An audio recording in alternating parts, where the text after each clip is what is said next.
Olá, está no ar o Semana Legislativa, o nosso telejornal com resumo das principais notícias que marcaram a semana na Câmara e na nossa cidade. Confira agora os destaques desta edição. Projeto aprovado na Câmara oficializa programa voltado para incentivar o cultivo de hortas comunitárias em entidades sociais. São José fecha o mês de fevereiro com alta no número de contratações. Saldo positivo é reflexo da retomada econômica da cidade. Câmara homenageia ex-ministro da Infraestrutura Tarcísio de Freitas com o título de cidadão joseense. Planos de saúde terão que oferecer medicamentos via oral para pacientes com câncer. Medida foi elogiada pela Frente Parlamentar em apoio ao paciente oncológico e cardiológico. Confira os principais assuntos discutidos pelos vereadores e projetos aprovados nos resumos das sessões de terça e quinta. E Dia Mundial de Conscientização sobre o Autismo é marcado com caminhada pela cidade. Familiares e autistas pediam por respeito e inclusão. Seja muito bem-vindo, o Semana Legislativa está no ar.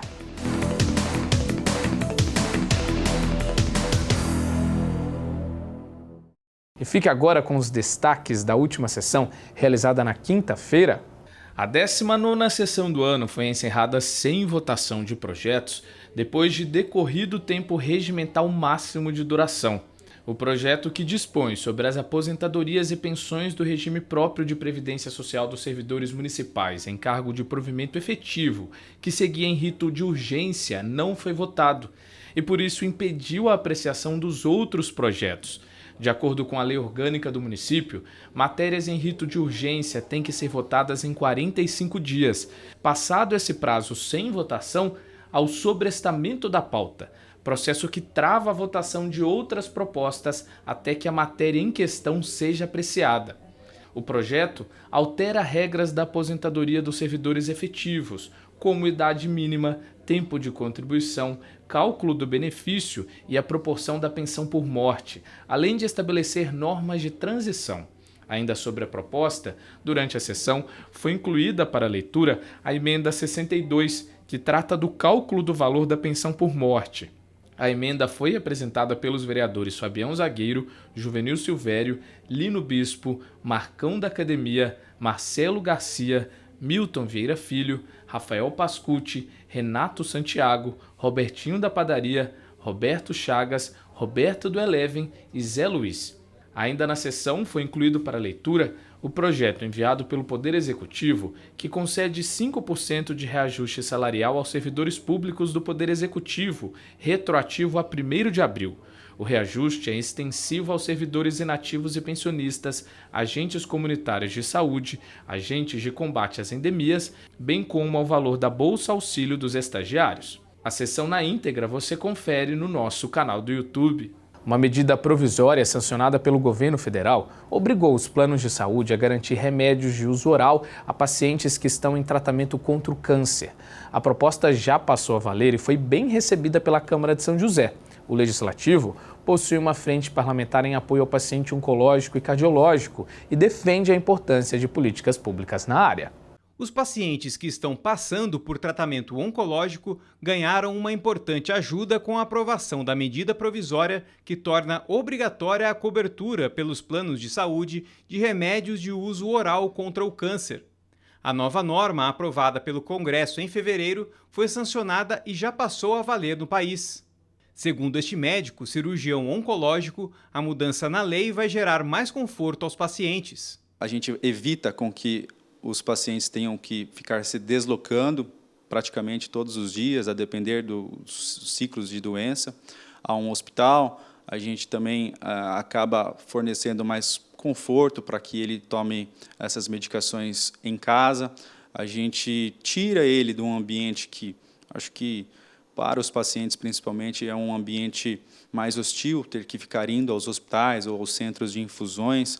Isso acaba trazendo uns sentimentos não tão agradáveis como se ele fizesse o tratamento que ele precisa dentro de casa.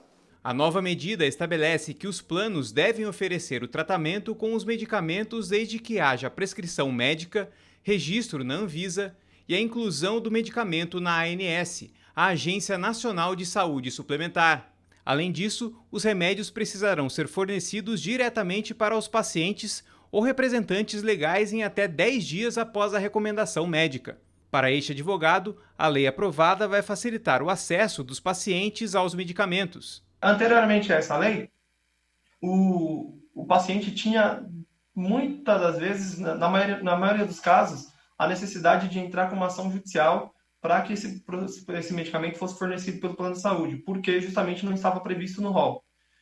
Lembrando que os medicamentos que estão previstos no rol, mais são de uso oral ou domiciliar, já estavam com cobertura garantida. O que foi acrescentado agora foi a possibilidade de cobertura de medicamentos que não estão previstos no rol da ANS. Outra mudança é a criação de uma comissão que vai assessorar a Agência Nacional de Saúde Suplementar na tomada de decisões sobre o uso de novas tecnologias e medicamentos. De acordo com o texto, a ANS terá 180 dias para analisar o pedido de uso de novos tratamentos, prazo que pode ser prorrogado por mais 90 dias. A própria lei prevê que, se eles não cumprirem os prazos, os medicamentos devem ser fornecidos mesmo assim. Eles continuam sendo de cobertura obrigatória, mesmo que a ANS não cumpra esses prazos, porque poderia ocorrer de simplesmente a ANS não cumprir o prazo, o medicamento continuaria fora do rol da ANS e o paciente ficaria sem o medicamento do qual necessita. Os vereadores que fazem parte da Frente Parlamentar em apoio ao paciente oncológico e cardiológico da Câmara acreditam que essas novas regras darão esperança e uma chance maior de cura a quem está passando por um tratamento de câncer. Essa lei vai ajudar muito no tempo do tratamento, no resultado do tratamento, de evitar metástase ou nova metástase. Então vai trazer com certeza qualidade de vida e diminuir as comorbidades da doença. Vai trazer mais facilidade, a pessoa que vai ter aquele tratamento que ela faz o uso do medicamento contínuo oral, via oral, ela vai poder, de alguma forma, ser beneficiada e dar uma atenção melhor para o tratamento. Isso já é um avanço, né? Que a gente sabe por toda a dificuldade e complexidade dessa patologia, né? É um grande ganho, acho que é um avanço. Para os vereadores, a Frente Parlamentar de Apoio ao Paciente Oncológico e Cardiológico terá o papel de ajudar na divulgação dessas novas regras e também fiscalizar se elas estão sendo cumpridas. Nós podemos divulgar e fiscalizar a aplicação dessa lei e o cumprimento dessa lei pelos convênios. Nós estamos sempre em contato, vendo as necessidades, entendendo quais as deficiências do sistema, conversando com os parlamentares que podem ajudar com instituições, com o poder público, né? Tem alguns órgãos, né, competentes para poder fiscalizar, né, o próprio PROCON, né, e a Câmara Municipal, através de divulgações, através das redes sociais, jornais, para divulgar o direito que o paciente tem, para ele poder ficar sabendo e isso não cair no esquecimento. E caso o paciente tenha alguma dificuldade ou não consiga a cobertura dos planos de saúde para o tratamento oral contra o câncer, o conselho é procurar um advogado para fazer valer a legislação. O paciente deve procurar o Poder Judiciário através de um advogado para que obrigue a operadora ou a seguradora de saúde a fornecer o tratamento quimioterápico aí necessário para o seu restabelecimento. E a Receita prorrogou o prazo para os contribuintes declararem o imposto de renda, que agora vai até o dia 31 de maio. Mesmo sendo uma obrigação de todo ano, esse é um tema que ainda gera muitas dúvidas. Para tentar ajudar quem está um pouco inseguro, convidamos um especialista que nos ajudou com alguns dos principais questionamentos dos contribuintes. Todo início de ano, o Francisco tem um compromisso certo: declarar o imposto de renda.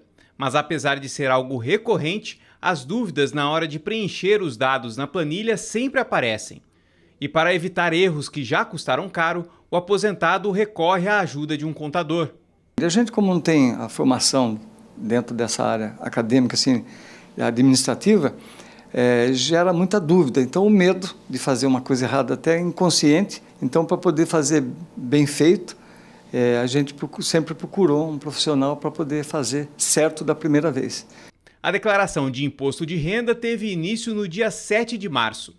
Deve declarar o imposto quem recebeu mais de R$ 28.559,70 em 2021, quem recebeu rendimentos isentos, não tributáveis ou tributados na fonte que sejam acima de R$ 40 mil, Quem teve receita bruta superior a R$ 142.798,50 em atividade rural no ano passado e quem tinha até 31 de dezembro de 2021 a posse ou propriedade de bens ou direitos, inclusive terra nua, no valor superior a R$ 300 mil.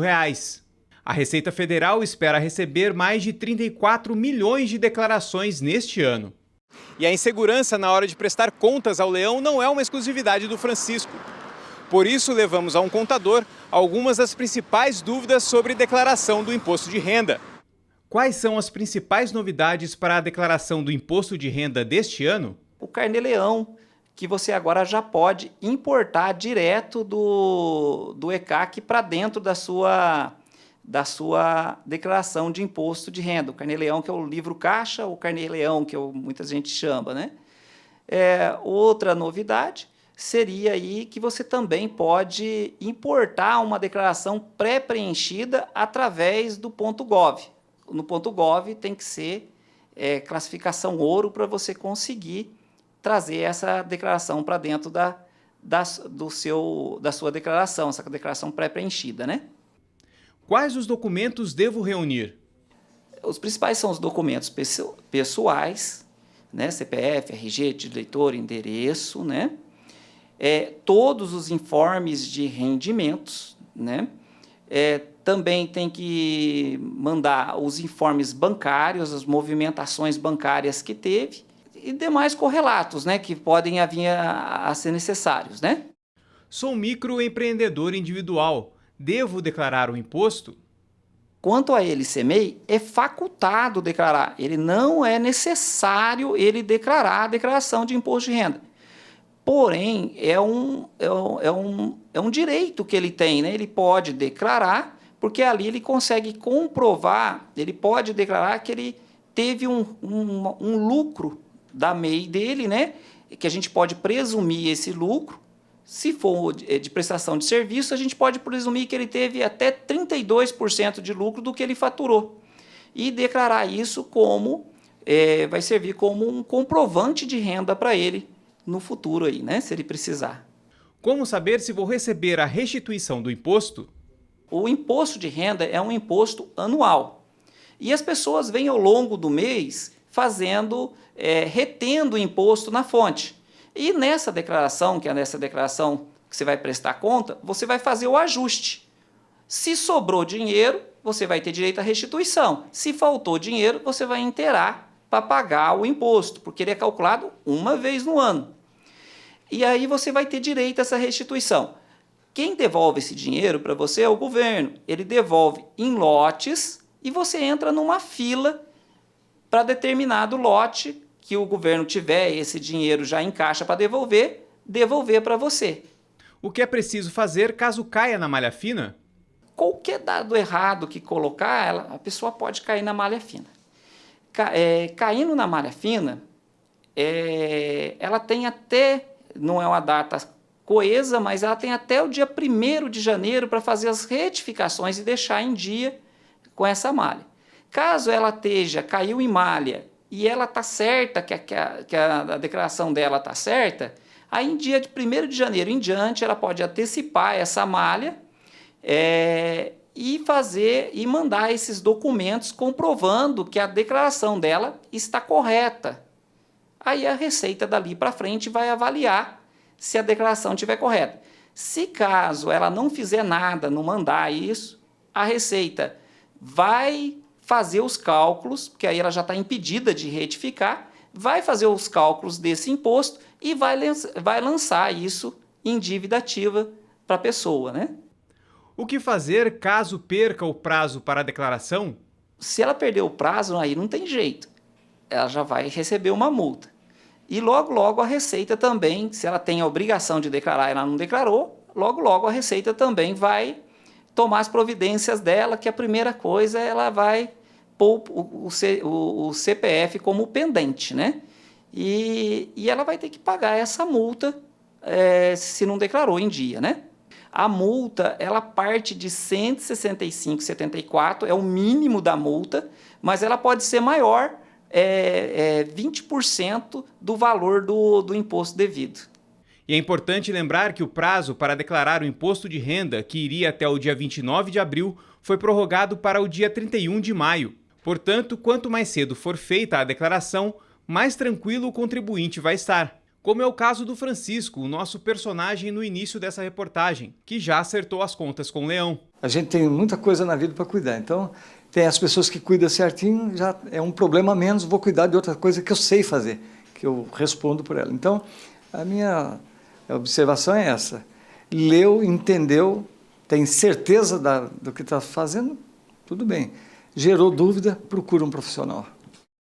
E São José dos Campos vem demonstrando sinais de recuperação econômica pós-pandemia. Exemplo disso está no número de empregos formais criados na cidade. Só em fevereiro, o município fechou o mês com saldo positivo de mais de 500 postos de trabalho. Para a Câmara, esse bom resultado é fruto de políticas públicas na área. A Vanessa está no segundo semestre do curso de Pedagogia. Decidiu ingressar numa graduação para se atualizar e conseguir uma recolocação profissional, já que estava fora do mercado desde 2019. E deu certo. Depois de participar de cursos por meio do Programa Municipal Pro Trabalho, há um mês ela começou a trabalhar como auxiliar de produção na área industrial. Então, estou desde 2019 que eu estava até meio de 2021 desempregada. Então, fazendo várias entrevistas, entregando currículo, e não passava, não conseguia, talvez por causa da formação que faltava, né? E como eu saí do pró-trabalho agora no começo do ano, em fevereiro, e comecei num outro emprego agora na área industrial, tá sendo, assim, uma oportunidade única para mim, porque eu tô aprendendo coisas novas. Está sendo me oferecido cursos, né, até mesmo para aprender a trabalhar dentro da área industrial e também que eu vou levar para a vida. O caso da Vanessa não é uma situação isolada. De acordo com dados do Cadastro Geral de Empregados e Desempregados, o CAGED, São José dos Campos fechou o mês de fevereiro de 2022 com saldo positivo no balanço entre demissões e contratações. Já no período de março de 2021 a fevereiro de 2022, foram abertas 7.857 vagas de emprego com carteira assinada. Os dados mostram ainda que o salário médio das contratações de fevereiro ficou em R$ 1.878,66, um valor abaixo do que o registrado em janeiro deste ano, com um decréscimo de R$ 61,14.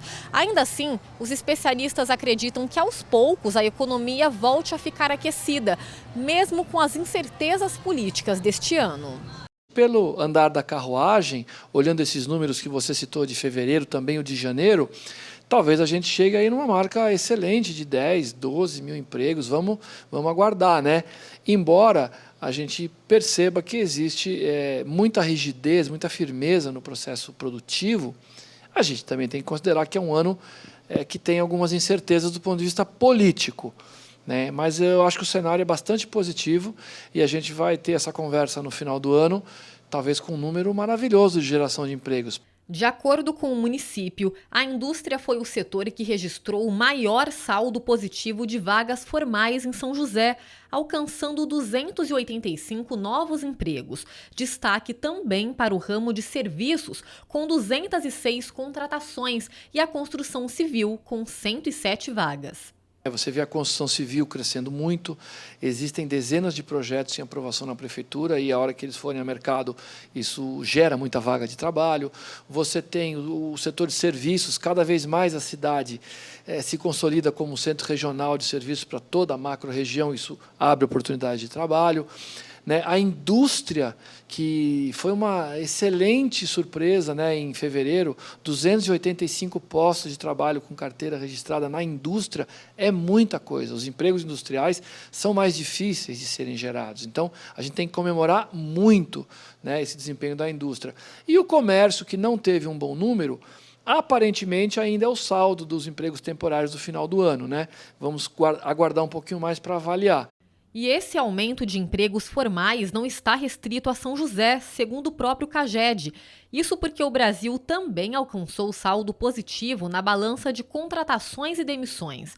Foram mais de 2 milhões de vagas abertas contra 1.685.000 postos de trabalhos fechados. Para o vereador Júnior da Farmácia, que é membro da Comissão de Economia, Finanças e Orçamento da Câmara, o papel do poder público é justamente criar ferramentas que resultam em oportunidades para a população. O poder público sempre está auxiliando todas as entidades envolvidas, direta e indiretamente, na oferta de empregos, né? Então, no caso São José, a gente tem o PAT, né? Que é um importante posto, né, do trabalhador, né? Algumas empresas já fazem o filtro pelo PAT, isso é muito importante frisar. E depois a gente tem algumas associações que acabam contribuindo também para isso. E a prefeitura sempre de maneira gratuita, né, colocar a capacitação, né, fazer com que esse profissional cada vez esteja mais preparado para o mercado de trabalho. E as chances de se ter sucesso na hora de uma contratação aumentam quando o candidato está preparado. Por isso é importante ir atrás de cursos de qualificação. O Qualifica São José é um desses programas gratuitos. Para participar é necessário ter mais de 18 anos, ensino fundamental completo e morar em São José. As inscrições podem ser feitas no site da Prefeitura, na página do Qualifica São José. E a Vanessa, que conhecemos no início da reportagem, já pensa em ampliar seus conhecimentos e, por que não, pensar até numa nova carreira. Eu pretendo me formar em pedagogia, mas também quero ir para o lado industrial, quero procurar mais formação nessa área, que é a oportunidade que eu tive, né, que foi aberta para mim, a porta que foi aberta para mim, e eu quero continuar nesse caminho. E no próximo bloco vamos te apresentar o resumo da sessão de terça-feira e também detalhes de um projeto aprovado que vai incentivar o cultivo de hortas orgânicas pelas entidades sociais aqui de São José. A gente volta já!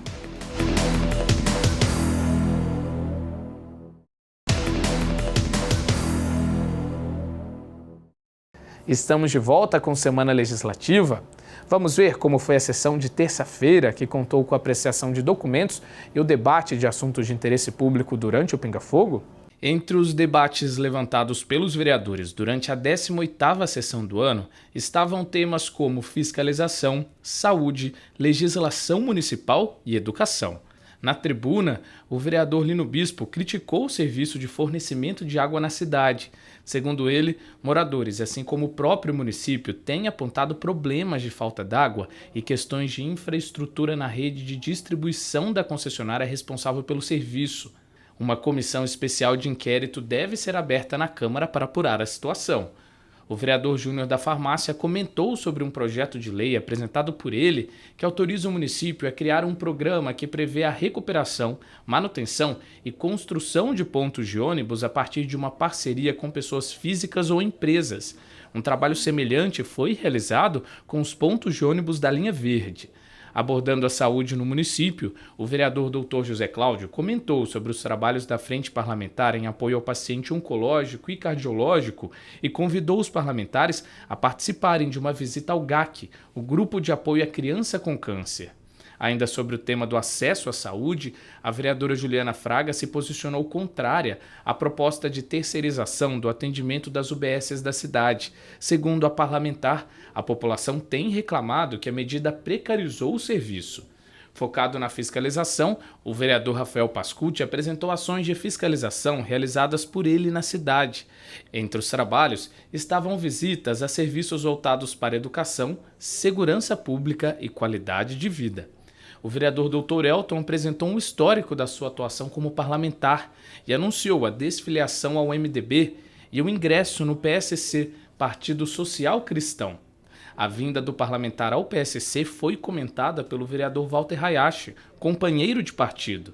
A vereadora Dulce Rita defendeu a importância de instruir e oferecer uma rede de apoio às pessoas cegas no município, além da criação de políticas públicas para garantir a autonomia dos cegos e dos deficientes visuais.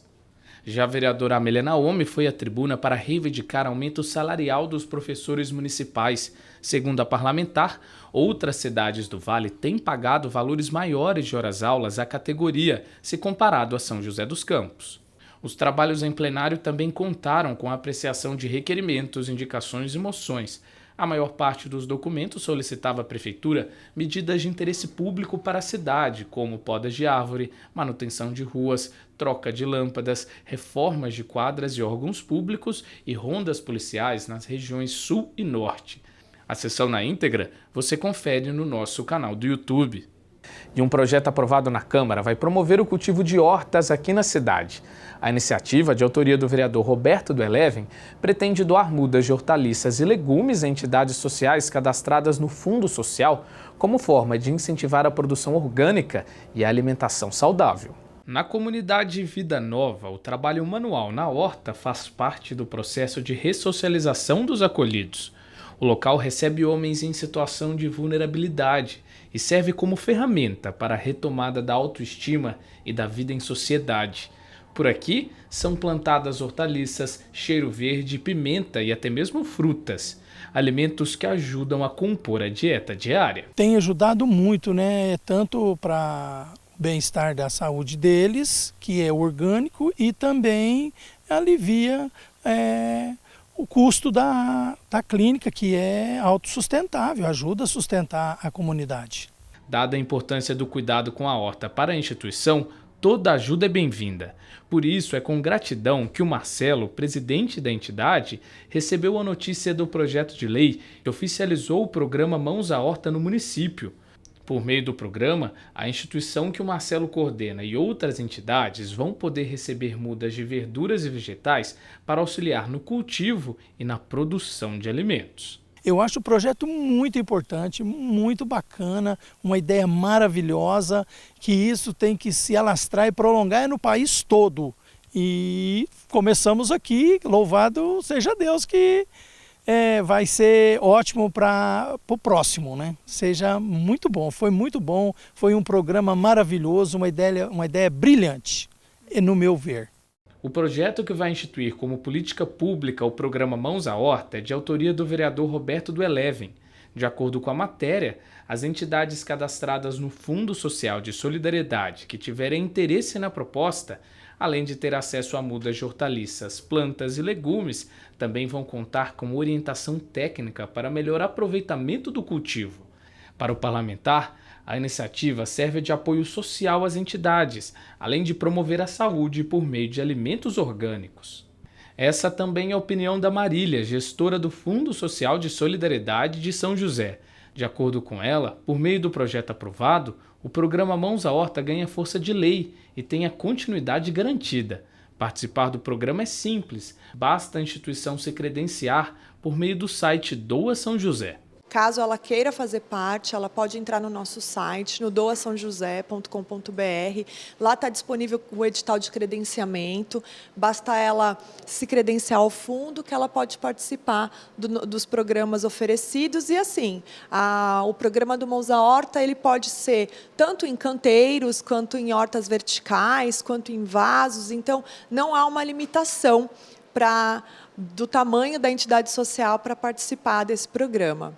Como aponta a justificativa do projeto, o cultivo das hortas orgânicas também pode ser uma alternativa de renda para a instituição. A Marília lembra que os alimentos plantados que não forem usados para o consumo próprio podem ser vendidos pelas entidades. O programa, na verdade, ele é para a segurança alimentar da entidade, né? O objetivo é que ela possa plantar e consumir. Quando há sobra desses mantimentos, ela pode comercializar, também fazendo parte de um dos objetivos do programa Mãos à Horta. Então, a sobra dessa produção pode ser comercializada como um produto orgânico e ser uma fonte de geração de renda para a entidade social. E para as entidades que cuidam de pessoas, poder desenvolver um trabalho como este, de cuidado com a horta e com o cultivo de alimentos, também tem um papel muito importante nas atividades sociais e terapêuticas.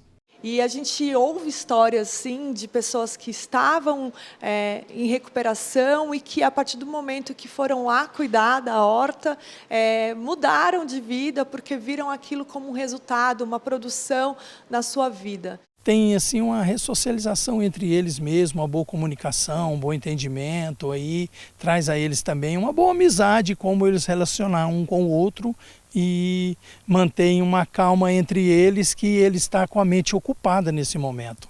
Então isso é muito bom para o lado social deles e da clínica.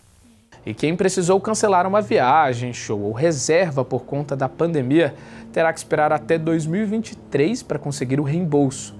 Isso porque o governo federal publicou uma medida provisória que prorrogou até o fim do ano os prazos para que os serviços de turismo e cultura ofereçam a possibilidade do ressarcimento.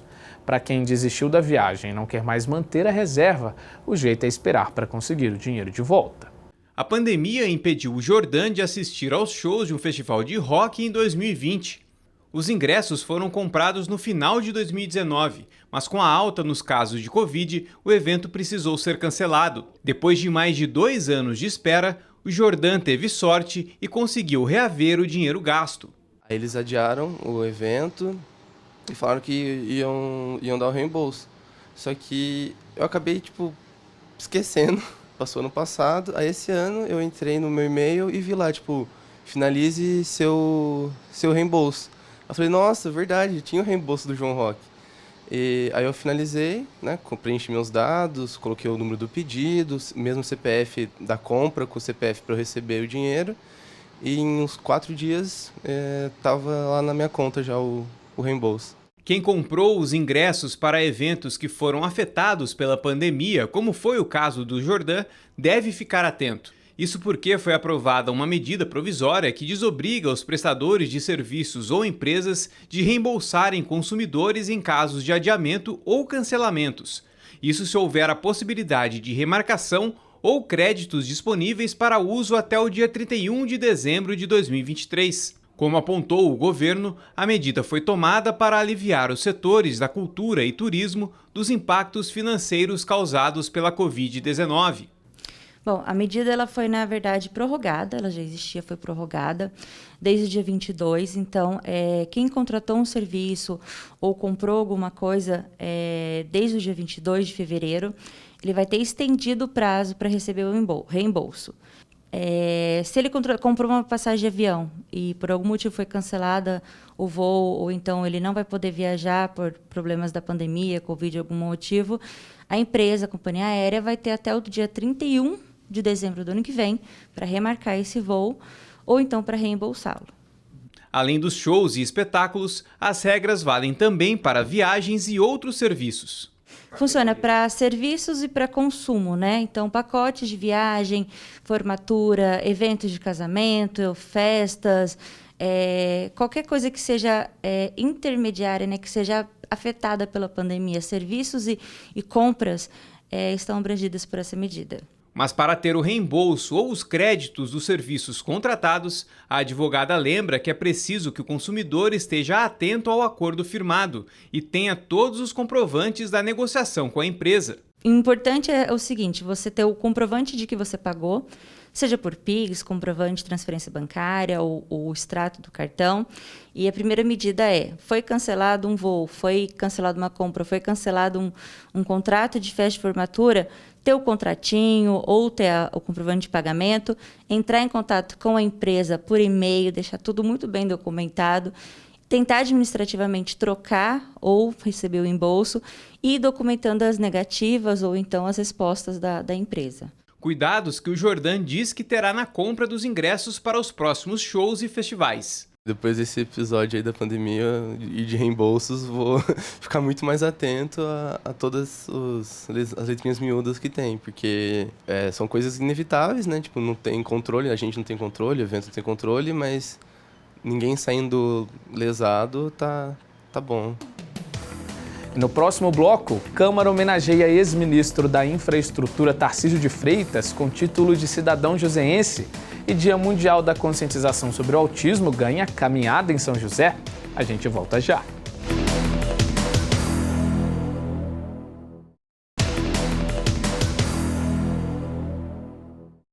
E voltamos com Semana Legislativa. Uma sessão solene marcou a entrega do título de cidadão joseense ao ex-ministro da Infraestrutura Tarcísio de Freitas. A proposta de honraria foi apresentada pelos vereadores Lino Bispo, Marcelo Garcia, Milton Vieira Filho e Walter Hayashi, como forma de homenagear a trajetória de vida e trabalho do ex-ministro, que tem uma longa carreira no serviço público. Em uma cerimônia solene que contou com a presença de várias autoridades e plenário lotado, a Câmara concedeu o título de cidadão joseense ao ex-ministro da Infraestrutura, Tarcísio de Freitas. A proposta para a entrega da honraria foi apresentada pelo vereador Lino Bispo, em coautoria com os vereadores Marcelo Garcia, Milton Vieira Filho e Walter Hayashi. Foi uma forma de dar reconhecimento aos trabalhos de Tarcísio à frente do Ministério da Infraestrutura e também por toda a carreira pública, marcada por cadeiras importantes em diversos órgãos públicos. Para o vereador Lino Bispo, as conquistas do ex-ministro para a cidade precisam ser destacadas, a exemplo dos investimentos previstos para a rodovia Presidente Dutra no trecho de São José e também o processo que permitiu a municipalização do aeroporto da cidade. Muita gente não sabe, mas o ministro Tarcísio fez muito por nossa cidade e também pela nossa região. Quem aqui conhece o nosso aeroporto, antigo aqui? Esse aeroporto ficou muito tempo com a Infraero, não desenvolveu, várias tentativas foram feitas, mas infelizmente o aeroporto não decolou, não é? E a gente sempre aqui nesta casa buscava realmente fazer com que desse certo o desenvolvimento do nosso aeroporto. Desde o governo do Eduardo Cury, tentávamos uma desestetização do aeroporto, e foi agora, na gestão do ministro Tarcísio, que aconteceu. O vereador Milton Vieira Filho também parabenizou a trajetória do ex-ministro e ressaltou que, durante a gestão dele, São José e todo o país foram beneficiados com obras de infraestrutura. O ministro Tarcísio, à frente da sua pasta, soube conduzir com celeridade e sabedoria as obras que o Brasil necessita para o seu crescimento. Tenho absoluta certeza de que os investimentos em infraestrutura que estão sendo feitos hoje, ministro Tarcísio, irão refletir de forma positiva e que os brasileiros saberão reconhecer e valorizar o seu trabalho e comprometimento com o dinheiro público e com a boa gestão. Nós, aqui de São José dos Campos, fomos contemplados com os seus serviços. Estou falando, ministro, como o vereador Lino Bispo bem colocou, da nossa rodovia Presidente Dutra e do nosso aeroporto. Servidor público de carreira, Tarcísio de Freitas é formado pela Academia Militar das Agulhas Negras e graduado em Engenharia pelo Instituto Militar de Engenharia. Foi engenheiro do Exército Brasileiro, chefe da seção técnica da Companhia de Engenharia do Brasil na Missão das Nações Unidas para a Estabilização do Haiti e coordenador geral de auditoria da área de transportes da Controladoria Geral da União. Em 2019, assumiu o comando do Ministério da Infraestrutura, onde atuou até 31 de março de 2022. Nesse período foi celebrado um convênio para a municipalização do aeroporto de São José e também foi assinado o contrato de 30 anos para a concessão da rodovia Presidente Dutra. Este histórico à frente da gestão de obras do país também foi lembrado pelos convidados e autoridades que fizeram uso da palavra. Ao receber o título, entregue em mãos pelos vereadores Lino Bispo, Milton Vieira e Walter Hayashi, o ex-ministro agradeceu pela honraria e abordou a relevância do município de São José dos Campos para o estado de São Paulo e para o país. Esse título de cidadão joseense, para mim agora, eu encaro como uma nota promissória. Ou seja, contem comigo para trabalhar cada vez mais por São José dos Campos. Contem comigo porque agora, mais do que nunca, eu vou ter muito mais amor a essa cidade. Um agradecimento aí muito especial ao carinho de todos vocês, em especial dos nossos vereadores, né? Fiquei muito feliz, vereador Lino Bispo, né? Vereador Marcelo Garcia, Walter Hayashi e Milton Filho. Obrigado por essa de extinção, por ter levado essa propositura para a Câmara dos Vereadores, para a Casa do Povo e ter tido a chancela. Estou muito orgulhoso, muito agradecido, muito grato ao povo de São José dos Campos e muito grato a Deus. Realmente eu não consigo compreender por que Deus me abençoa tanto. Eu só sei que Ele abençoa. Então, Senhor, obrigado pelas bênçãos que o Senhor tem me proporcionado. Obrigado do fundo do coração a todos vocês. E os relacionamentos virtuais não são novidade para ninguém, né? Mesmo assim, muita gente acaba sendo vítima dos perfis falsos. Aqui no nosso país, 1 a cada 4 brasileiros que namoraram de maneira virtual caíram nesse tipo de perfil. E o pior, perderam dinheiro nesse processo. Realidade que serve de alerta sobre os riscos e também as razões que levam as pessoas a acreditarem nesse tipo de golpe. Nas ruas, não é difícil encontrar quem quase caiu num golpe ou conhece uma pessoa próxima que já foi vítima da má intenção de criminosos. Já foi vítima, então, de um golpe de um perfil fake? Sim. Você conhece alguém que já foi vítima de um golpe de perfil falso? Já, sim. Já algumas pessoas, inclusive 2 primos. Por isso, toda a atenção é pouco. Como apontam os serviços de segurança, criminosos têm aplicado golpes em diversas áreas, seja por meio de uma oferta de emprego, boletos falsos e também a partir de perfis falsos nas redes sociais e promessas de relacionamento. Uma pesquisa realizada por uma empresa de cibersegurança apontou que 1 em cada 4 brasileiros já tiveram perdas financeiras por conta de um perfil fake na internet. Essas pessoas geralmente iniciaram um relacionamento virtual sem saber que estavam lidando com golpistas.